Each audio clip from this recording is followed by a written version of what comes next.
이 새벽에 우리에게 주시는 하나님의 말씀 시편 28편 1절부터 9절까지 보도록 하겠습니다. 시편 28편 1절에서 9절 한 목소리로 읽도록 하겠습니다. 여호와여, 내가 주께 부르짖으오니 나의 반석이여 내게 귀를 막지 마소서. 주께서 내게 잠잠하시면 내가 무덤에 내려가는 자와 같을까 하나이다. 내가 주의 지성소를 향하여 나의 손을 들고 주께 부르짖을 때에 나의 간구하는 소리를 들으소서. 악인과 악을 행하는 자들과 함께 나를 끌어내지 마옵소서.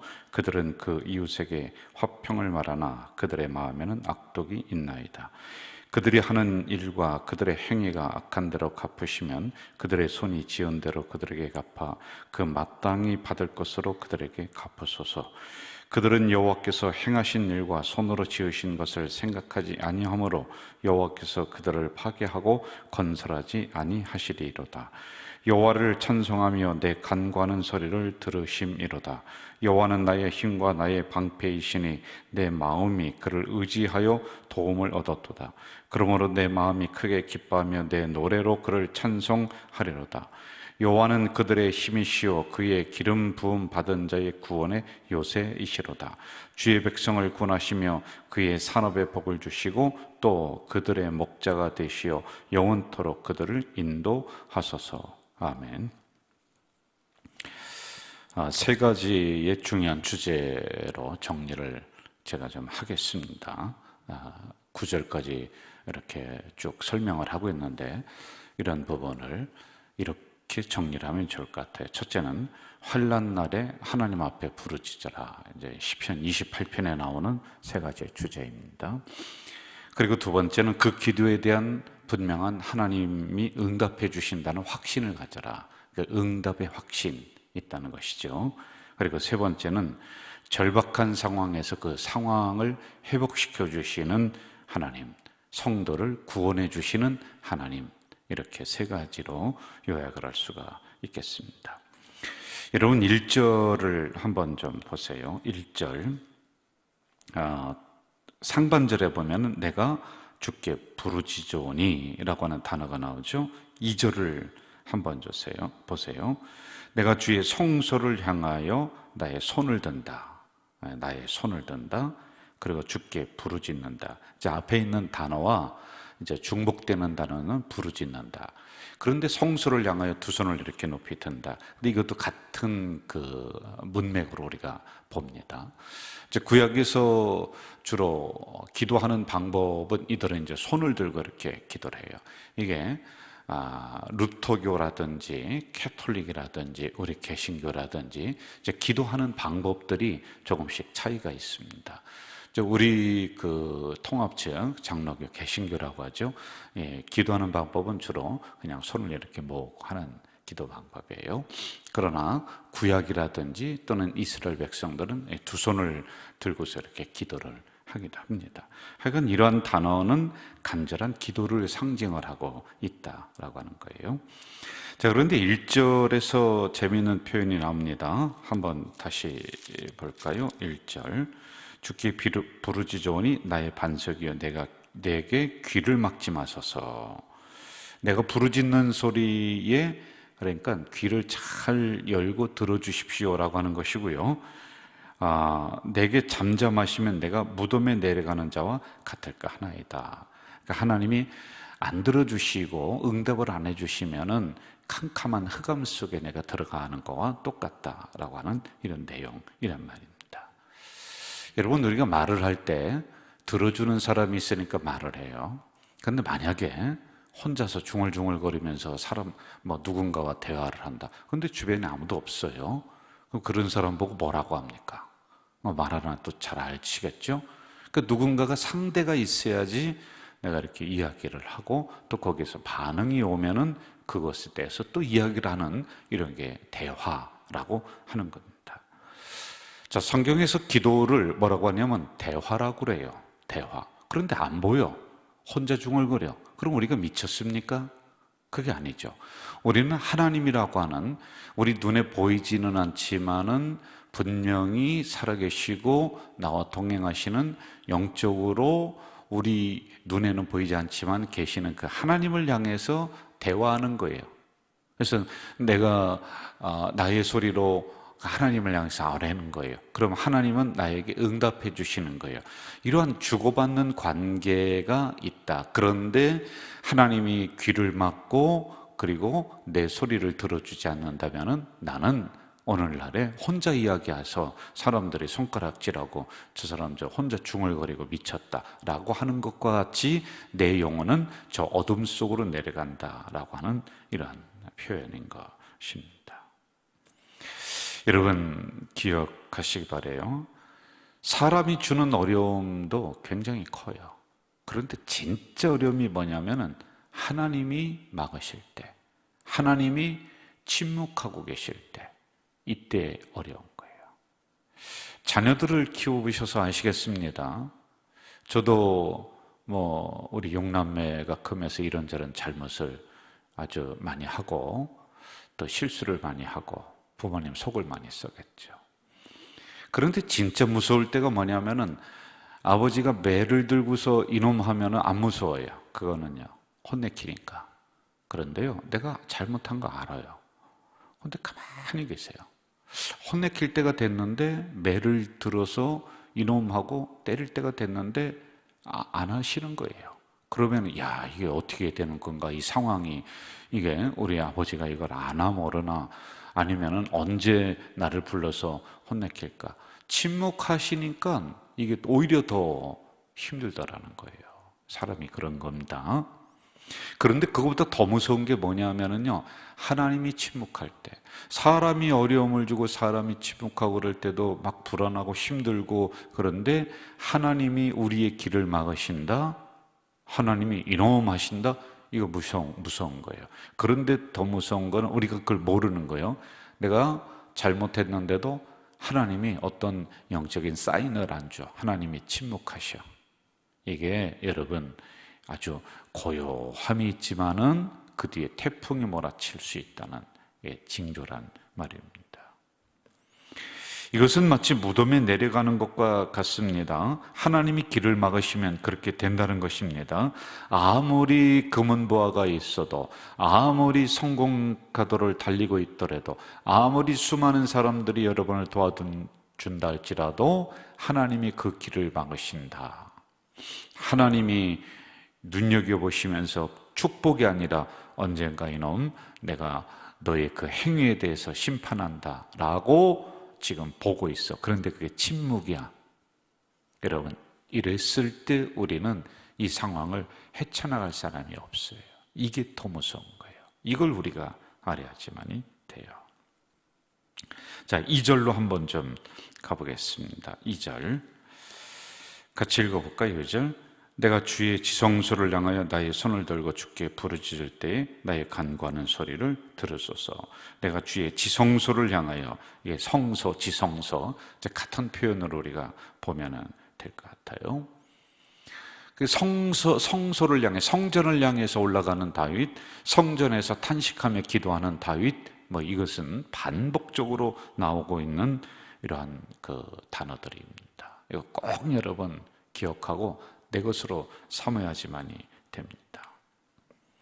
알라를 섬기는 그 회교들들 보면은요 하루에 5번씩 기도해요. 그런데 어떻게 기도하느냐면은 이 한국에서도 그 시간이 되면은 기도하는 시간이 있어요. 자기들 그 길이요.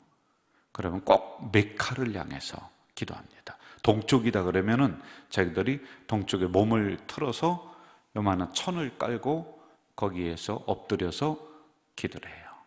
이게 이제 메카, 그들의 성전이에요. 성전. 이거는 전쟁을 하다가도 그 시간 되면 딱 멈춰요. 그리고 기도하고 또 전쟁해요. 자기들끼리 싸우다가도 그 시간 되면 멈춰요. 야, 기도 시간이다. 그래서 이거 보자기 펴놓고 메카를 향해서 그들이 기도합니다. 전 세계에 흩어져 있습니다. 그들이 성전에 못 와요. 그런데도 메카를 향해서 전 세계에 흩어져 있는 사람들이 그들을 바라보면서 생각하면서 성전을 마음속에 모시면서 그들이 5번씩 하루에 기도를 합니다. 여러분, 우리가 오늘과 같은 이런 상황 속에서 적어도 우리 항전직들, 장로님들, 권사님들, 안수집사님들, 적어도 항전직들은 이거 해야 되는 거 아니에요? 5번씩은 제가 바라지도 않아요. 하루에 한 번씩은 여러분 성전 바라보고 기도해야 되고 성전 생각해야 되고 이거 하셔야 되는 거 아니에요? 이럴 때 여러분 뭐 하고 있습니까? 성전 나오라는 거 아닙니다. 새벽에 이 시간에 영상 켜놓고 못한다 할지라도 하루 중에 한 번은 그거 하셔야지. 그게 적어도 항전직이라는 그 의미가 있는 거 아니에요?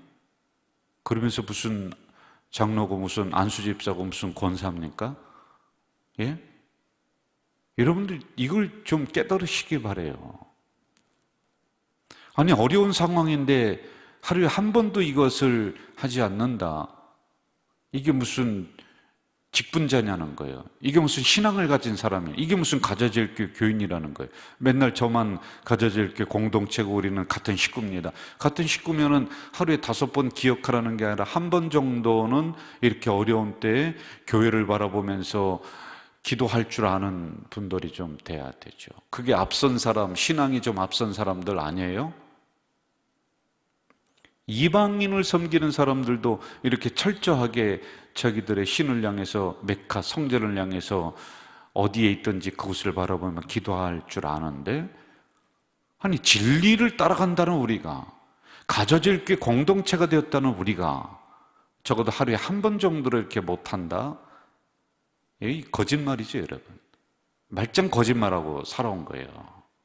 이걸 우리가 알아야 돼. 이런 시기에 이렇게 코로나가 있는 상황에서 우리가 할 수 있는 부분들이 오히려 이런 쪽으로는 더 우리가 확장시켜 나가고 더 중심을 가지고 할 수 있는 거 아니에요? 성전 바라보십시오. 성전을 향해 하루에 한 번씩 기도하세요.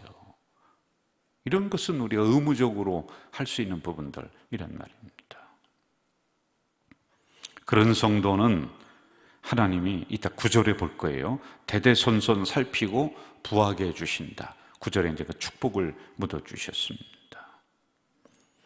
그리고 또 하나 우리가 잘 봐야 돼. 이럴 때 여러분, 우리 기도하는 사람의 입에서 성전을 내 가슴 속에 모셨다라고 하는 사람들의 입에서는요, 무슨 소리가 나와야 돼요?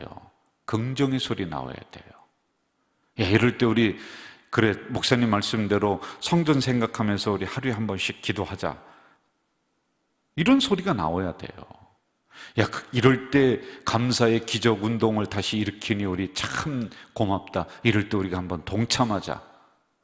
아니, 여러분, 초신자가 이거를 먼저 실천하는 게 옳습니까? 아니면은 우리 항존직들이 이렇게 운동 일으켰을 때 이거 당연히 우리가 해야 된다라고 먼저 앞장서는 게 옳습니까? 누가 먼저 해야 되는 거예요, 세상에? 우리 목회자들 가장 먼저 해야죠. 장로님들 가장 먼저 식구들 수만큼 감사의 기적 봉투 가져가서 쓰고 내가 먼저 하고, 물론 담임 목사 먼저 해야 됩니다. 그렇지 않고 어떻게 성도들이 따라오기를 바랍니까? 기도하는 사람 입에서, 성전을 모셨다라고 하는 사람 입에서는 이러한 소리가 나오고 이러한 행동이 당연히 나와야지만이 되는 겁니다. 저는 우리 가족 공동체 식구들이 이러한 영적인 질서를 따라서 일사불란하게 움직이는 이런 시대에 그게 필요한 겁니다. 대열이 흐트러져서 사분의열되고 자기들 마음대로 뛰어다니고 하는 것이 아니라, 이럴 때 우리의 대열을 정비해서 바라보는 방향을 딱 정해서 일사불란하게 걸어 나가야지만 이 어려움을 통과해서 그 다음에 부흥으로 가든지 그 다음에 번영으로 가든지 뭔가 되지. 이런 상황에서 아무리 부르짖어도, 아무리 제가 강대성에서 얘기해도 눈도 끔찍 안 하고 발도 끔찍 안 한다. 여러분, 그 다음에 무슨 부흥이 있고 무슨 번영이 있고, 거짓말하지 마십시오. 예? 사람인 나래도 안 줍니다. 이럴 때 우리가 다시 대열을 정비하세요. 강대성에서 영적으로 그러한 행정적인 부분들이 정해져서 명령이 내려간다라고 하면 일사불란하게 항존직들이 쫙 움직일 줄 아는, 아니 30년 훈련 받았는데도 그 정도도 못합니까? 이게 무슨 기도하는 사람입니까? 이게 무슨 성전을 마음에 모시고 하는 사람이냐는 거예요. 자기 기분에 따라서 신앙생활하고 그랬던 게 이제 다 드러나는 거예요. 조심하십시오.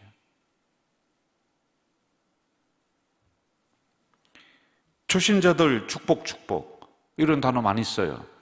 틀린 얘기 아닙니다. 그런데 신앙이 좀 깊어지면은 무슨 단어를 쓰냐면 하나님의 뜻이었냐, 하나님의 뜻, 이 단어를 많이 찾아요. 이것도 괜찮아요. 그런데 더 깊어진다. 그러면은 사명, 우리의 사명이 뭔가, 우리가 해야 될 일이 무엇인가, 이걸 찾게 되는 거예요.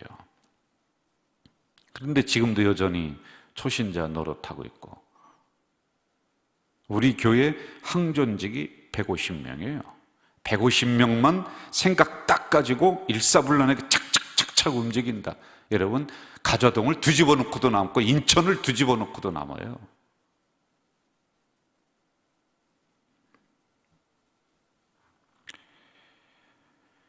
자, 우리 6절로 가보겠습니다. 6절 같이 읽어볼까요? 6절 시작. 여호와를 찬송하며 내 간구하는 소리를 들으심이로다.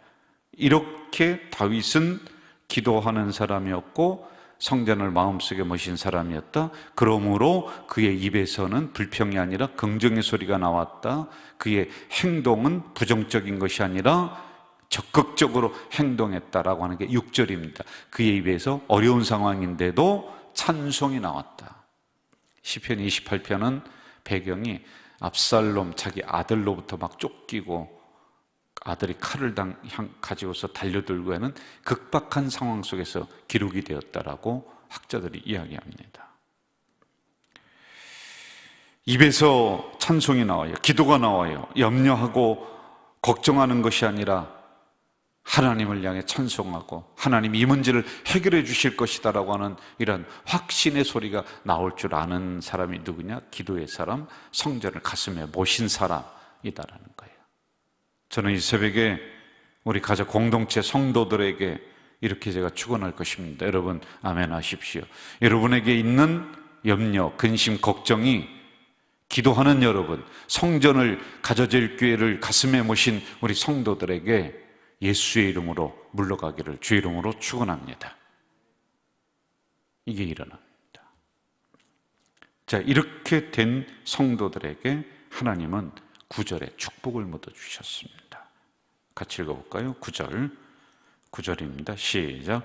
주의 백성을 구원하시며 주의 산업에 복을 주시고 또 그들의 목자가 되시어 영원토록 그들을 인도하소서. 세 가지입니다. 첫째, 하나님의 백성을 구원하신다. 이걸 우리에게 적용해 보세요. 여러분, 우리 구원받았어요. 이러한 이례적인 구원이 아니라 여러분 생활 현장에서 일어나는 그 늪과 같은 상황들이 있어요. 우리가 빠져서 허덕이는 상황들, 내 힘으로 나올 수 없는 상황들에서 우리를 구원해 주신다라고 하는 것입니다. 두 번째, 산업의 복을 주신다. 이 산업이라고 하는 것은 사업하는 분들에게만 해당되는 게 아니에요. 우리 성도들 다 해당됩니다. 가정, 자녀의 기업, 이런 모든 부분들이 해당이 돼요. 내가 관계하고 있는 모든 것들. 너무 우리 목사님은 복을 많이 이야기한다. 여러분 그렇게만 생각하지 마십시오. 정말 간절하게 기도하는 성도들, 이럴 때 우리가 성전에 못 오지만은 이 다윗처럼 또는 다니엘처럼 성전을 바라보면서 가슴속에 모시면서 그렇게 사모하는 성도들에게는 하나님이 산업의 복을 주시는데 빌려 쓰지 않도록, 꾸지 않도록 하나님이 그렇게 복을 주시어 오히려 다른 사람을 향해 빌려주고 꾸어주는 복을 주실 줄 믿습니다. 넉넉하게 만드는 거예요. 여러분, 다윗의 아들이 누굽니까? 솔로몬이에요. 솔로몬에게 다윗은 두 가지를 물려줍니다. 이게 하나님이 그렇게 흐르게 만들었습니다. 두 가지를 그 자녀에게 흐르게, 그 가문 속에 흐르게 만드셨는데 무엇을 흐르게 만들었냐? 첫째, 성전을 사랑하는 마음, 기도하는 것. 이거는 다윗도 그렇고 그 아들 솔로몬도 그렇습니다. 그리고 두 번째, 다윗을 향해서 말할 때, 솔로몬을 향해 말할 때 뭐라고 합니까? 은금이 풍부하다, 동방에서 보물이 제일 많이 가졌다. 혼자서 벌은 것 같아요? 아니라니까요. 그 아버지로부터 상당 부분을 물려받았어요. 다윗으로부터 물려받았어요. 그 기업을 물려받았다니까요, 여러분. 그러니 은금이 풍부해지고 동방에서 제일 가는 부자가 되고 그랬단 말입니다. 이렇게 하나님이 산업에, 여러분들 산업에 복을 주신다라고 하는 거예요. 세 번째, 9절에서 말씀하시는 대로 목자가 되어주신다. 사망의 음침한 골짜기를 거닐지라도 하나님은 여러분 해를 받지 않도록 지팡이 되어주시고 막대기 되어주시고, 그런 성도에게, 그리고 특별히 이 말씀과 연결해서 우리가 본다면은 하나님이 이런 복을 주셨습니다. 그런데 목자는 이 복을 지켜주는 거예요. 여러분, 세상에서는요 부자가 3대를 가지 못해요. 우리는 아닙니다. 하나님이 복을 주셨는데 이 복이 자녀에게 흐르고 우리 가문에게 대대손손 흘러가야지 진짜 복이지, 나는 잘 먹었는데 우리 자식은 거지 새끼 된다, 이게 무슨 복입니까? 오히려 내가 좀 고생했는데 우리 자녀들은 큰 부자가 되고 더 크게 된다, 하나님이 이렇게 자자손손 지켜주시고 더 번성하게 주신다, 이게 진짜 여러분들이 바라는 진짜 복 아닙니까? 이게 바로 목자가 되어주신다. 여러분, 건강도, 여러분의 가정도, 여러분의 물질도 목자 되어주시는 하나님이 지켜주시는 거예요. 보존해 주시는 거예요. 제가 다시 이 새벽에 여러분 권면합니다. 정신 바짝 차려야 될 때가 지금이에요. 특별히 항존직들 정신 차려야 됩니다. 영적 대열을 지금 흐트러뜨리고 있고, 교육자들로부터 정신 바짝 차리지 않으면 이럴 때 다 무너집니다. 제가 분명히 경고합니다. 우리 교회 가져질교라고 보존되고 뭐 그냥 승승장구하고 천만 만만의 말씀이에요. 우리도 싹 무너져 버립니다. 저로부터 교육자들, 장로님들, 안수집사님들, 권사님들, 이럴 때 우리가 해야 될 게 뭡니까? 성전 못 온다고 하니까 말씀 다 놓고 기도 다 놓고 그냥 뒷짐짓고 그렇게 대열 흐트러지고 이렇게 있을 상황이 아니에요. 이럴 때 우리가 다시 가져질교라고 하는 이 성전을 바라보면서 하루에 5번이 아니라 한 번만이라도 영적인 대열을 반듯하게 세우십시오. 이럴 지금이 기회입니다. 그럴 때 하나님은 오늘 3가지 복 구원해 주시고 산업의 복을 주시고 목자가 되어 주시는 이 은혜가 우리에게 넘칠 줄로 믿습니다. 하나님 아버지, 오늘 이 새벽 이 종을 통해서 영적으로 또 깨어나는 말씀 주시니 감사합니다. 이 코로나 때문에 우리의 가지고 있는 신앙, 믿음 상당 부분 소멸됐습니다. 그냥 멍하니 우리가 따라갑니다. 무엇을 해야 될지 잘 모릅니다.